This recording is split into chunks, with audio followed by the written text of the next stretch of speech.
Assalamualaikum warahmatullahi wabarakatuh. Yang saya hormati Ibu Nur Fatana SPD MPD GR dan teman-teman sekalian yang saya banggakan. Pada kesempatan kali ini saya akan membahas tentang pengelolaan pendidikan yang dibahas oleh kelompok 1, mulai dari pengertian, sejarah, perkembangan, hingga kondisi di Indonesia saat ini. Baik, pendidikan merupakan proses yang terencana dan berkelanjutan yang bertujuan untuk mengembangkan potensi manusia secara utuh. Agar tujuan ini tercapai, diperlukan pengelolaan yang baik terhadap seluruh sumber daya pendidikan seperti guru, peserta didik, sarana, dan sistem pembelajaran. Pengelolaan pendidikan sering disebut juga sebagai manajemen pendidikan. Secara umum, manajemen adalah proses untuk mencapai tujuan tertentu. Dalam konteks pendidikan, manajemen digunakan untuk mengatur seluruh kegiatan pendidikan agar berjalan efektif dan efisien. Menurut Engko Suara dan Komariah, manajemen pendidikan merupakan ilmu dan seni dalam mengelola sumber daya pendidikan untuk menciptakan pembelajaran yang optimal serta mengembangkan potensi peserta didik. Jika kita melihat dari sejarahnya, pengelolaan pendidikan pada awalnya masih sangat sederhana. Kegiatan pendidikan dilakukan secara informal dalam keluarga dan masyarakat, tanpa sistem administrasi yang jelas, serta masih berlandaskan adat dan tradisi. Seiring perkembangan zaman, pendidikan mulai berkembang pada peradaban kuno seperti Mesir, Mesopotamia, India, dan Tiongkok. Pada masa ini mulai muncul lembaga pendidikan yang bertujuan untuk mendidik pemimpin dan pegawai kerajaan. Sistem pengelolaannya masih bersifat sentralistik, artinya dikendalikan oleh pusat kekuasaan. Memasuki masa Romawi, pengelolaan pendidikan menjadi lebih sistematis dengan adanya kurikulum, jenjang pendidikan, dan administrasi yang lebih teratur. Pada abad pertengahan, dunia Islam juga berperan besar dalam pengembangan pendidikan melalui lembaga seperti masjid, madrasah, dan Baitul Hikmah yang dikelola oleh ulama dan didukung oleh wakaf. Kemudian pada masa modern, manajemen pendidikan mulai berkembang di Amerika Serikat sekitar abad ke-19. Awalnya dikenal sebagai administrasi pendidikan dan dipengaruhi oleh manajemen industri. Pada tahap ini, manajemen pendidikan mulai dianggap sebagai bidang ilmu dan profesi sendiri. Perkembangan istilah juga mengalami perubahan. Pada tahun 1974 hingga 1988, istilah yang digunakan berubah dari administrasi pendidikan menjadi manajemen pendidikan. Setelah tahun 1988, berkembang lagi menjadi kepemimpinan pendidikan yang menekankan pentingnya peran pemimpin dalam meningkatkan mutu pendidikan. Di era sekarang, perkembangan teknologi sangat memengaruhi pengelolaan pendidikan. Muncul sistem informasi manajemen pendidikan, administrasi berbasis digital, serta pembelajaran daring. Teknologi membantu proses pendidikan menjadi lebih efektif, efisien, dan mudah diakses. Di Indonesia sendiri, pengelolaan pendidikan mengalami perkembangan pesat terutama sejak abad ke-20 dan mengalami perubahan besar setelah reformasi tahun 1998. Salah satu perubahan penting adalah diterapkannya desentralisasi pendidikan berdasarkan UUD nomor 22 tahun 1999 tentang pemerintah daerah. Dengan adanya desentralisasi, terjadi peralihan dari sistem sentralisasi ke otonomi daerah. Artinya, sekolah dan pemerintah daerah memiliki kewenangan yang lebih luas dalam merencanakan, melaksanakan, dan mengevaluasi pendidikan sesuai dengan kebutuhan masing-masing daerah. Kesimpulannya, manajemen pendidikan terus berkembang mengikuti perubahan zaman.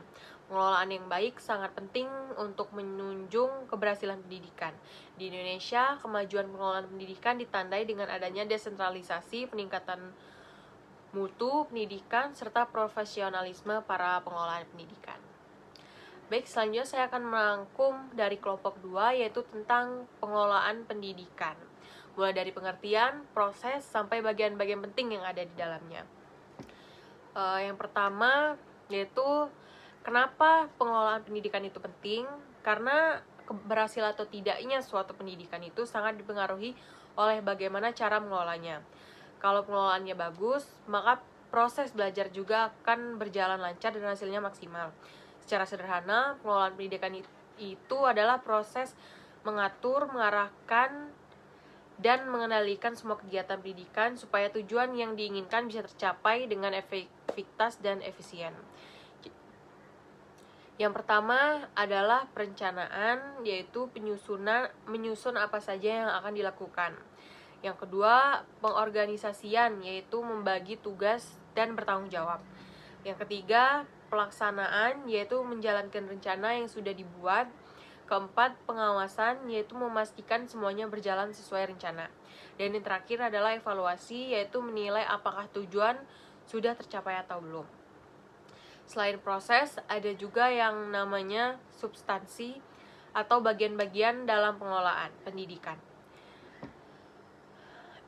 Ini mencakup banyak hal penting di sekolah seperti pengelolaan kurikulum dan pembelajaran, pengelolaan siswa, pengelolaan guru, dan tenaga kependidikan, sarana dan prasarana, keuangan, hubungan dengan masyarakat, layanan khusus, sampai lingkungan sekolah. Semua bagian ini saling berhubungan. Kalau salah satu tidak berjalan dengan baik, maka tidak mempengaruhi keseluruhan proses pendidikan. Jadi intinya, pengelolaan pendidikan itu adalah proses yang terencana dan terstruktur untuk mengatur semua sumber daya pendidikan agar tujuan pendidikan bisa tercapai dengan baik. Kalau dikelola dengan benar, maka akan tercipta lingkungan yang belajar yang nyaman, kualitas pelajaran meningkat, dan menghasilkan lulusan yang berkualitas. Baik, yang ketiga yaitu saya akan membahas kelompok 3, yaitu membahas tentang standar pengelolaan pendidikan. Salah satu komponen penting dalam meningkatkan kualitas pendidikan yaitu pengertiannya standar pengelolaan adalah pedoman dalam mengatur tata kelola pendidikan, mulai dari perencanaan, pelaksanaan, hingga evaluasi. Tujuannya agar pendidikan berjalan efektif, sistematis, dan berkelanjutan. Standar ini memiliki beberapa fungsi utama, yaitu pertama sebagai acuan dalam menjalankan kegiatan pendidikan, menjamin mutu pendidikan agar tetap berkualitas, mengoptimalkan penggunaan sumber daya, dan yang terakhir sebagai alat pengendalian dan evaluasi.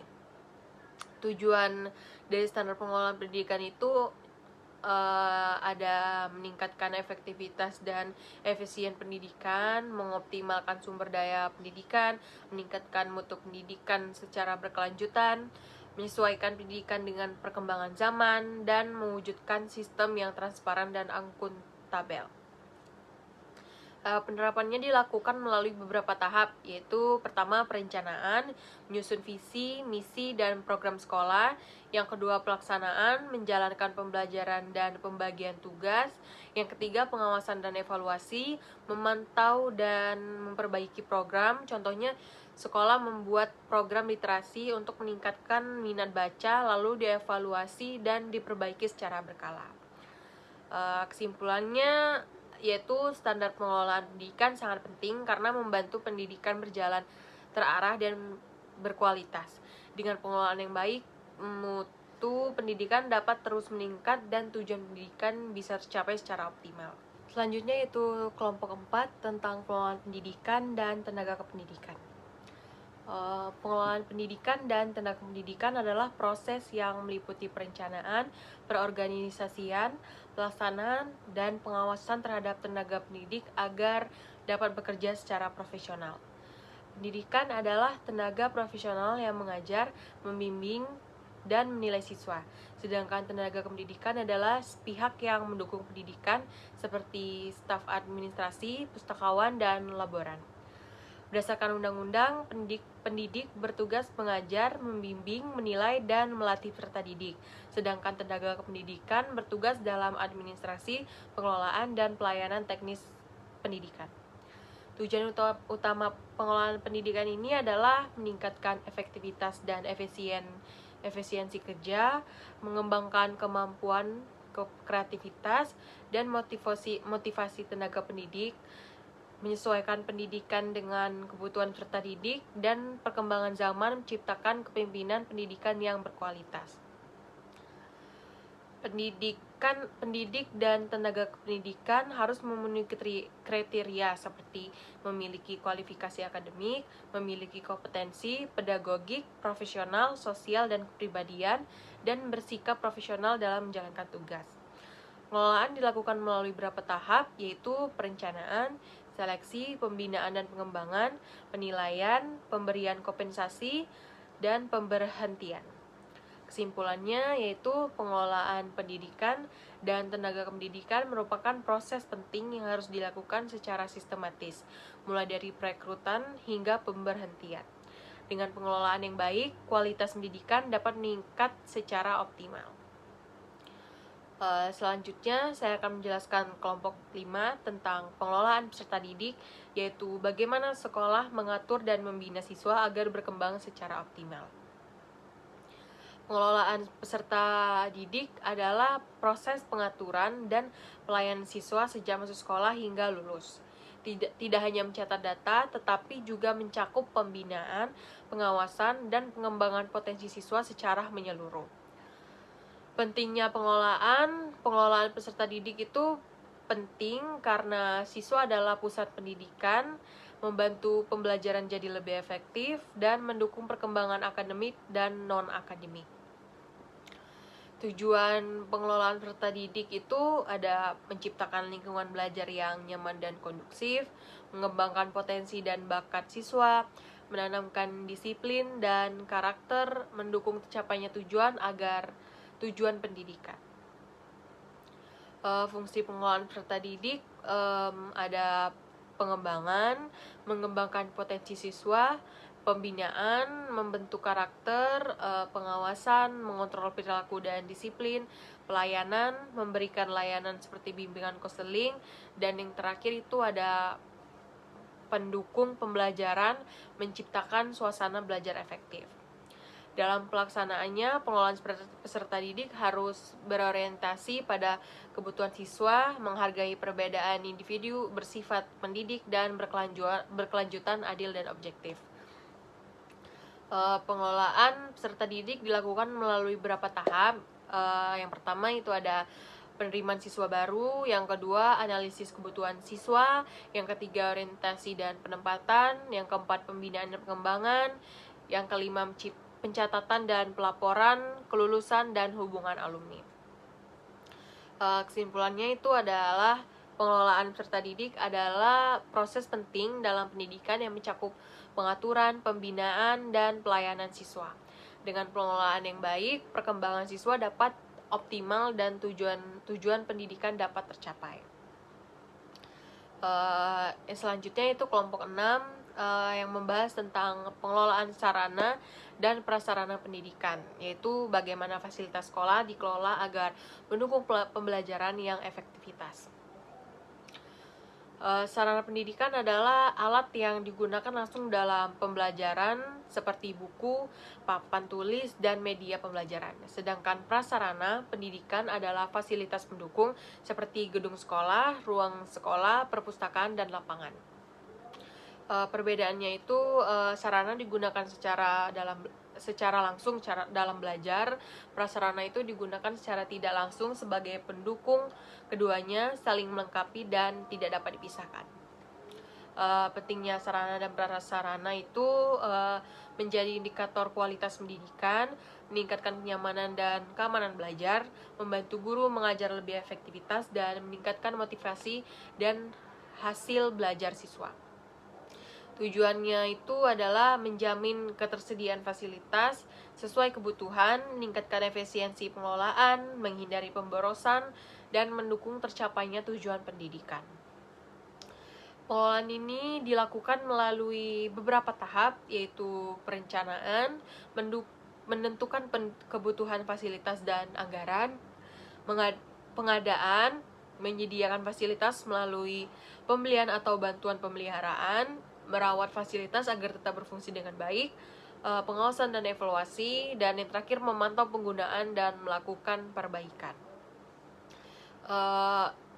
Faktor-faktornya yang mengaruhi pengelolaan yaitu ada anggaran atau dana, kebijakan pemerintah, kualitas sumber daya manusia, dan perkembangan teknologi. Kesimpulannya, sarana dan prasarana pendidikan sangat penting dalam menunjang keberhasilan pembelajaran. Dengan pengelolaan yang baik dan sistematis, kualitas pendidikan dapat meningkat secara optimal. Yang selanjutnya itu ada kelompok 7 tentang pengelolaan hubungan sekolah dengan masyarakat, yaitu bagaimana sekolah bekerja sama dengan masyarakat untuk meningkatkan kualitas pendidikan.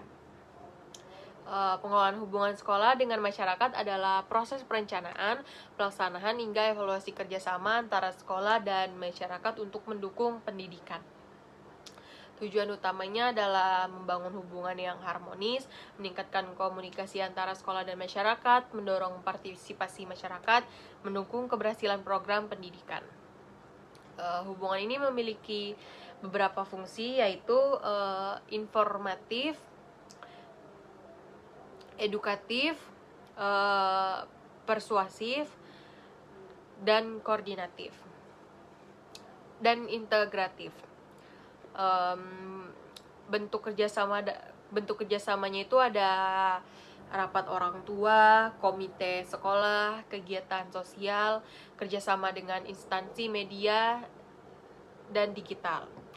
Strateginya itu komunikasi dua arah, melibatkan masyarakat secara aktif, program direncanakan dengan baik, dilakukan evaluasi secara berkala-kala. Kesimpulannya itu pengelolaan hubungan sekolah dengan masyarakat sangat penting untuk meningkatkan mutu pendidikan. Dengan kerjasama yang baik, sekolah dapat memperoleh dukungan, meningkatkan kepercayaan, dan menciptakan lingkungan belajar yang kondusif. Yang selanjutnya itu saya akan menjelaskan tentang kelompok 8, yaitu tentang mutu pendidikan di Indonesia, mulai dari pengertian, faktor yang memengaruhi, hingga strategi peningkatannya. Pendidikan merupakan kunci pembangunan bangsa. Mutu pendidikan baik akan menghasilkan manusia yang cerdas, berkarakter, dan mampu bersaing di era modern. Namun, mutu pendidikan di Indonesia masih menghadapi berbagai masalah, seperti pemerataan yang belum rata, keterbatasan fasilitas, kompetensi guru yang perlu ditingkatkan, serta manajemen sekolah yang belum optimal. Berdasarkan hal tersebut, terdapat beberapa pertanyaan utama, yaitu apa itu mutu pendidikan, faktor yang memengaruhi, bagaimana pengelolaannya, dan bagaimana strategi meningkatkannya. Tujuan dari pembahasan ini adalah untuk memahami pengertian mutu pendidikan, mengetahui faktor-faktor yang memengaruhi, serta memahami cara dan strategi untuk meningkatkannya. Mutu pendidikan adalah tingkat keberhasilan sekolah dalam menghasilkan lulusan sebagai tujuan pendidikan nasional.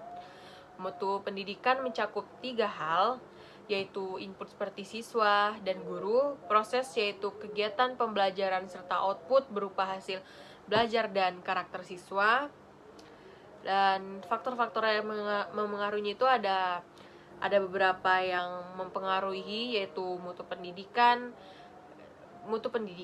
yaitu guru, kurikulum, sarana dan prasarana, manajemen sekolah, serta lingkungan dan peran masyarakat. Guru memiliki peran utama dalam meningkatkan mutu pendidikan. Seorang guru harus memiliki kompetensi profesional, pedagogik, sosial, dan kepribadian. Kurikulum dan sarana itu kurikulum harus relevan dengan perkembangan zaman dan mampu mengembangkan potensi siswa. Selain itu, sarana seperti ruang guru, perpustakaan, laboratorium, dan teknologi juga sangat mendukung proses pembelajaran. Peningkatan mutu pendidikan dilakukan melalui beberapa tahap, yaitu perencanaan, pelaksanaan, pengawasan, dan evaluasi agar terjadi perbaikan yang berkelanjutan. Strategi peningkatan yang dapat dilakukan antara lain meningkatkan kompetensi guru, menggunakan metode pembelajaran inovatif, menerapkan pembelajaran yang berpusat pada siswa, serta memanfaatkan teknologi. Kesimpulannya dapat disimpulkan bahwa mutu dapat disimpulkan bahwa mutu pendidikan merupakan indikator keberhasilan suatu lembaga pendidikan. Mutu pendidikan dipengaruhi oleh berbagai faktor dan memerlukan pengelolaan yang baik serta kerjasama semua pihak. Yang selanjutnya itu menjelaskan tentang supervisi akademik dan supervisi manajerial dalam dunia pendidikan. Pendidikan bertujuan meningkatkan kualitas sumber daya manusia. Guru memiliki peran penting sehingga perlu pembinaan secara terus-menerus. Pendidikan merupakan usaha untuk meningkatkan kualitas sumber daya manusia. Dalam hal ini, guru memiliki peran yang sangat penting sehingga perlu dibina dan dikembangkan secara berkelanjutan. Namun, dalam praktiknya masih terdapat berbagai masalah seperti metode pembelajaran yang kurang efektif, administrasi yang belum optimal, dan perencanaan sekolah yang kurang matang. Tujuan pembahas ini untuk memahami pengertian, tujuan, prinsip, pelaku, dan teknik pelaksanaan supervisi akademik dan manajerial. Pengertian supervisial akademik itu sendiri yaitu supervisi akademik fokus pada proses pembelajaran. Supervisi akademik adalah kegiatan pembinaan yang dilakukan oleh kepala sekolah atau pengawasan untuk membantu guru meningkatkan kualitas pembelajaran di kelas. Fokusnya meliputi proses pembelajaran mengajar, perencanaan, metode media, dan penilaian hasil belajar.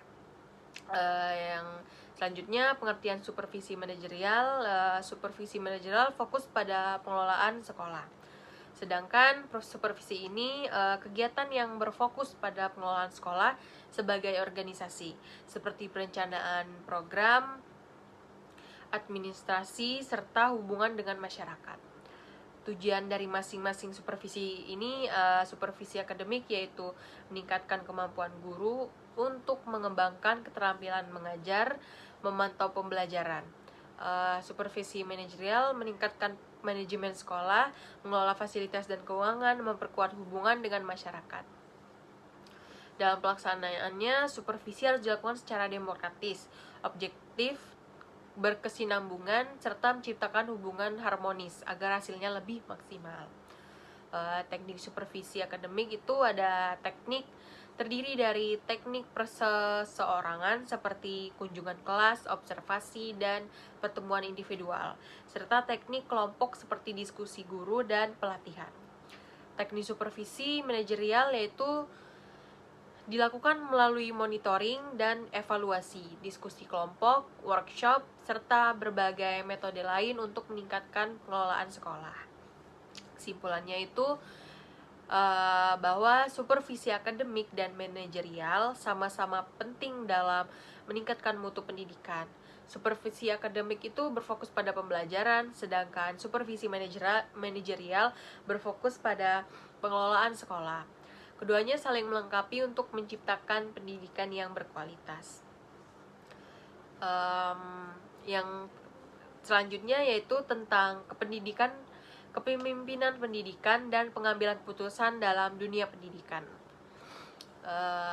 Kepemimpinan merupakan bagian penting dalam manajerial, khususnya di dunia pendidikan. Sekolah sebagai organisasi yang kompleks membutuhkan pemimpin yang mampu mengarahkan guru, tenaga pendidikan, siswa agar tujuan pendidikan dapat tercapai. Selain itu, pemimpin juga harus mampu mengambil keputusan yang tepat karena setiap keputusan akan berdampak pada kegiatan sekolah. Pengertiannya itu kepemimpinan pendidikan, kemampuan pemimpin untuk mengarahkan, membimbing, memengaruhi warga sekolah. Kepemimpinan pendidikan adalah kemampuan pemimpin dalam mengarahkan dan mempengaruhi seluruh warga sekolah untuk mencapai tujuan pendidikan. Sedangkan pengambilan keputusan adalah proses memilih tindakan terbaik untuk menyelesaikan masalah. Fungsinya itu ada mengarahkan kegiatan sekolah, mengordinasikan kerja, menentukan keputusan, dan menciptakan suasana kerja yang baik. Tujuannya itu membantu seluruh anggota sekolah bekerja sama, berpartisipasi, dan mencapai tujuan pendidikan secara efektivitas serta menciptakan kerjasama yang baik. Faktor-faktornya itu ada faktor internal dan faktor eksternal. Yaitu internal itu kepribadian dan integrasi, kompetensi, dan gaya kepemimpinan. Sedangkan eksternal, budaya sekolah, kebijakan pemerintah, dukungan masyarakat. Faktor pengambilan putusan internal itu kemampuan berpikir, pengalaman, nilai moral, emosi. Sedangkan eksternal, data dan informasi, kebijakan, partisipasi pihak lain. Setelah itu syarat-syarat pemimpinan itu seorang pemimpin harus memiliki integritas, kompetensi, kemampuan komunikasi, visi yang jelas, serta mampu memotivasi dan mengambil keputusannya dengan tepat. Syarat pengambilan keputusannya itu dalam mengambil keputusan, pemimpin harus memahami masalah dengan jelas, memiliki data yang cukup, mempertimbangkan alternatif, serta siap bertanggung jawab atas keputusan yang sudah diambil.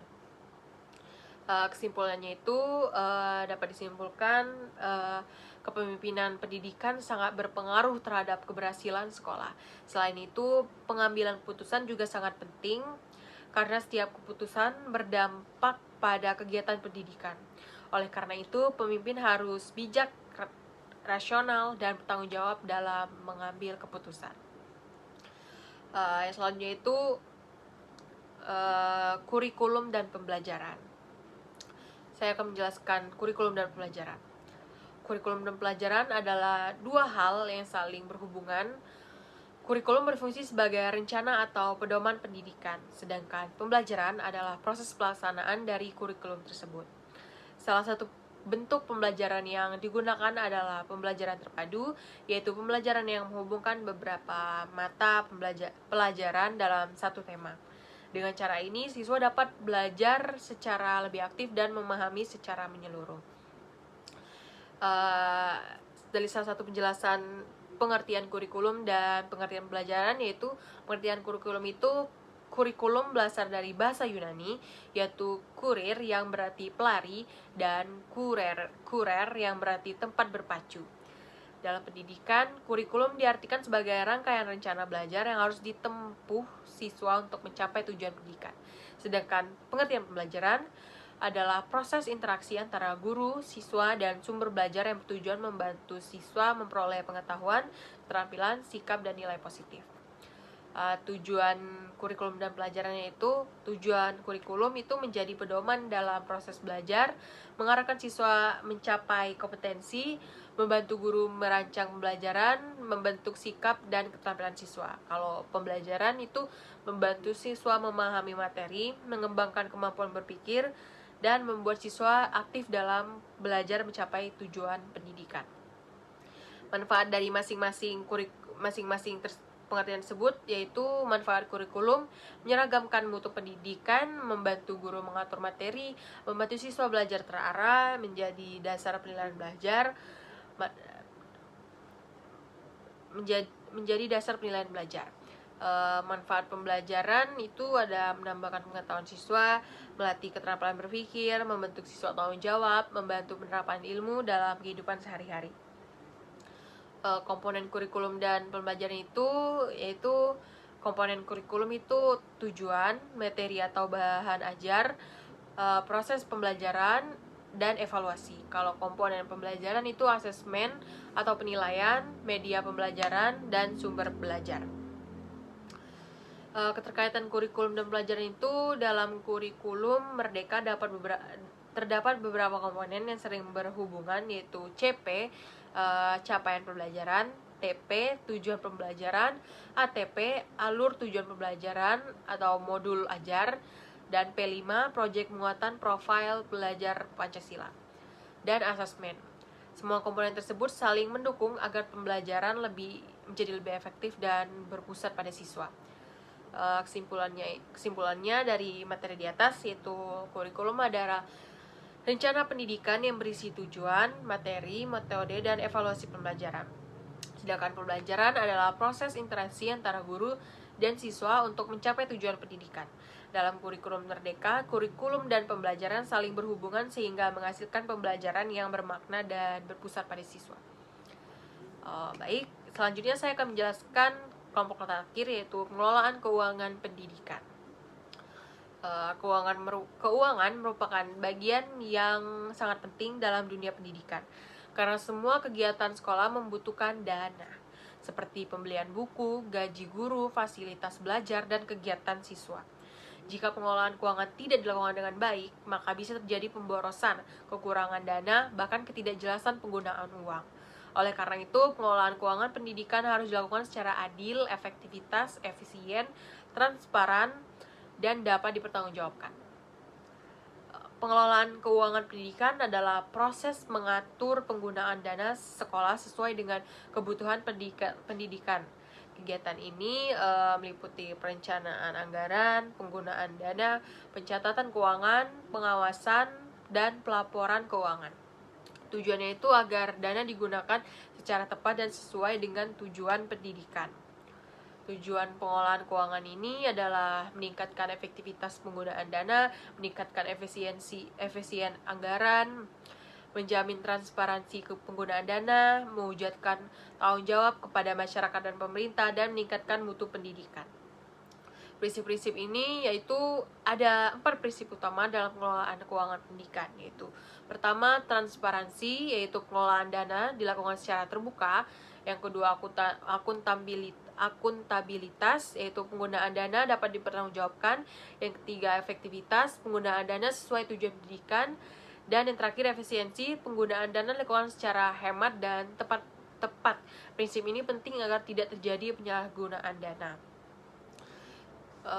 Dana pendidikan dapat berasal dari berbagai sumber, yaitu pemerintahan, pusat dan daerah, bantuan operasional sekolah, BOS, orang tua siswa, masyarakat, alumni, usaha sekolah seperti koperasi atau kantin.